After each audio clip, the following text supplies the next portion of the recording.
Bueno, vamos a explicar ahora cómo calcular volúmenes de sólidos de revolución por el método de las arandelas. Un sólido de revolución se genera cuando un área entre dos gráficas o entre la gráfica y el eje de las X o entre una gráfica y el eje de la Y, o sea, una porción del plano, se hace girar, ya sea con respecto del eje X o con respecto del eje Y.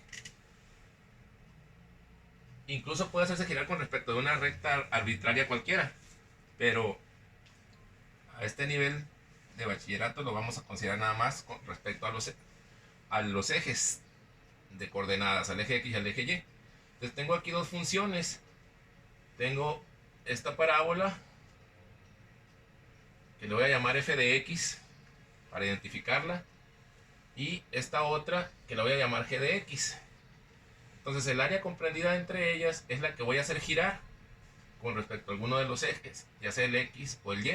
En este caso la vamos a hacer girar con respecto al eje de las x. Entonces, al hacer girar esta área que quedó entre las dos gráficas, cuando esté girando así, con respecto al eje de las x, pues esta área aparecería acá de esta manera, o sea, esta área estaría aquí, pero aparte barrería todo, ¿no? Toda la rotación. Entonces nos quedaría aquí, nos formaría un cuerpo más o menos así, ¿no? Sería una especie de cono, ¿no? Donde estas serían sus paredes, pero están girando, ¿no? Aquí no tengo el talento para que se aprecie que estas partes, estas áreas, pues están en todos lados porque está girando, pero esa es la forma que tiene. Entonces, así como cuando calculamos áreas que partimos el área bajo la gráfica y el eje X en rectángulos, aquí podemos hacer particiones del volumen que queremos calcular, y en ese caso la partición, si partimos el eje de las X así, de manera vertical, pues vemos que nos quedarían,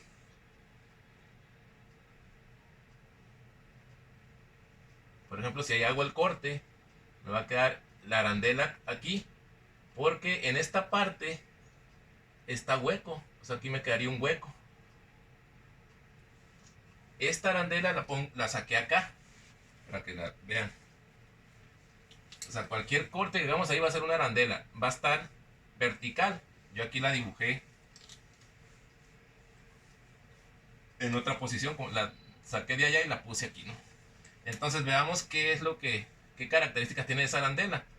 El centro pues queda sobre, de todas las arandelas, queda sobre el eje de las X. Aquí en este punto sería el centro de esta arandela en particular. Entonces vemos que el radio externo de esa arandela, que sería del centro hasta la parte exterior aquí, es la función f de x, porque de aquí hasta acá está la función donde pegue, pues donde estoy haciendo el corte. Y el radio del agujero, que sería el que está aquí en verde, pues vemos que como esta arandela, donde quiera que corte las arandelas o los agujeros de esa arandela, están tocando a la gráfica interna, que en este caso es g de x, ¿no?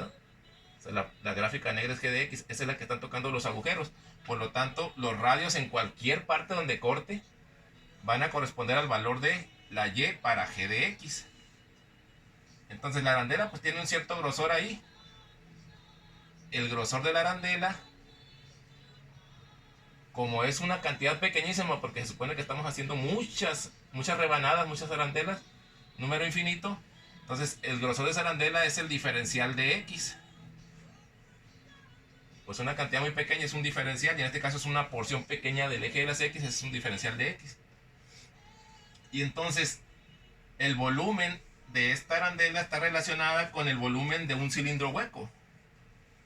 Entonces el volumen de un cilindro hueco pues sería pi por el radio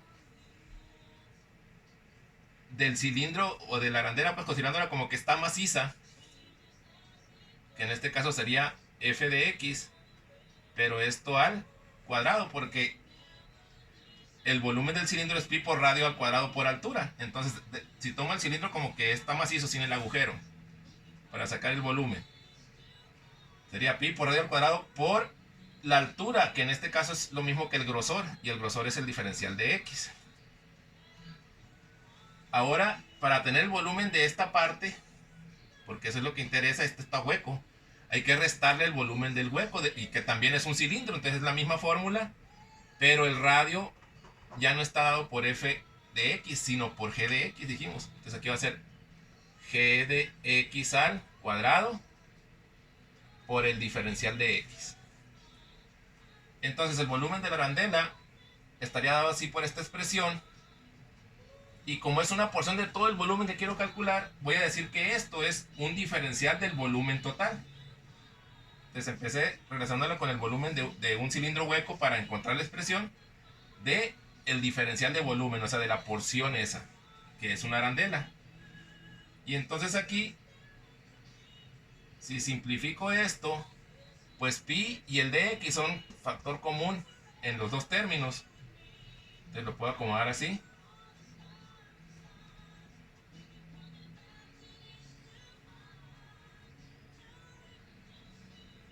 Así. Y el de x lo pongo acá. Y entonces esta sería la expresión del diferencial de volumen, o sea, de una arandela cualquiera de todas las miles de millones que puedo imaginar que estoy haciendo ahí. Y entonces, para tener el volumen total, en este caso de la figura que se generó ahí, del sólido que se generó, pues integro de ambos lados. Si yo integro un diferencial de algo, por ejemplo en este caso un diferencial de volumen, esto significa que estoy sumando todos los pedacitos de volumen de el volumen total considerado, y entonces al integrar obtengo el volumen, ¿va? El volumen total del cuerpo.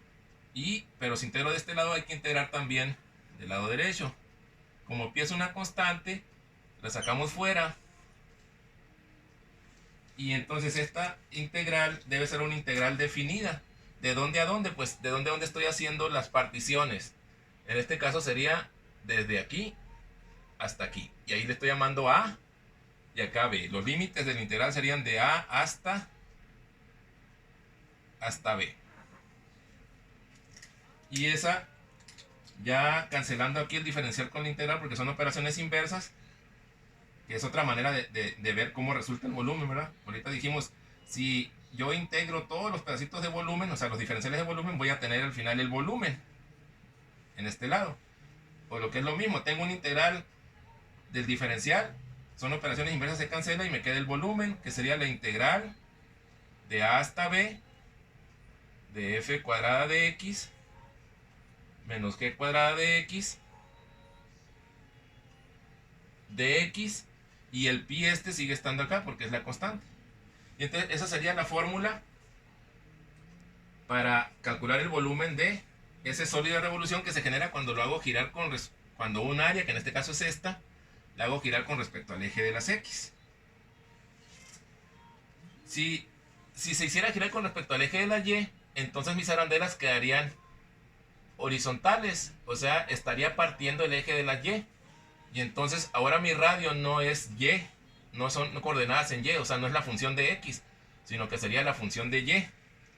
Y en ese caso el volumen, para no volver a hacer todo esto para cuando es con respecto al eje de la y, simplemente nos quedaría así, sería pi integral. Ahora los valores serían en y, ¿verdad?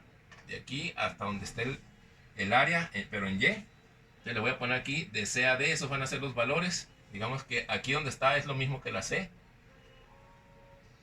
hasta D. Pero aquí va a ser F. A ver, vamos a checarle aquí. F de Y. Fíjense que todas las arandelas, de nuevo, el radio externo queda dado por el valor de X. Por el valor de X de la función a la que llamé f de x. Por eso siempre es el radio externo aquí, la función que representa el radio externo al cuadrado, menos la que represente el radio interno, que sería de aquí a la función negra, que es g de x.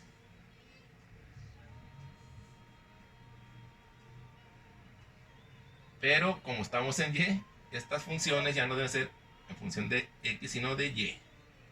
Ese es el cambio, ¿no? Y mi diferencial ya no va a ser de X, sino que va a ser de Y. Porque ahora sí va a ser una altura, ¿verdad? O sea, el grosor, qué tan grueso corte la arandela esa va a ser una altura. Que acá era un grosor, cuando está así ladeada, pues, qué tan grueso está. Y entonces estas serían mis fórmulas a utilizar. Aquí siempre les vuelvo a reiterar, la función que va a representar el radio más externo es la que se pone primero y luego se le resta la función que representa el radio interno de la arandela. Por eso hay que hacer la graficación para tener una idea de cuál es la función que queda por fuera, o sea, más externa de la arandela, y cuál queda por dentro para hacer correctamente esta resta. Y entonces ahí llegamos a representar las expresiones o fórmulas para calcular el volumen de cualquier sólido que se genera haciendo girar un área definida. En este caso está definida por la que se forma ahí entre las dos gráficas que tengo, ¿no?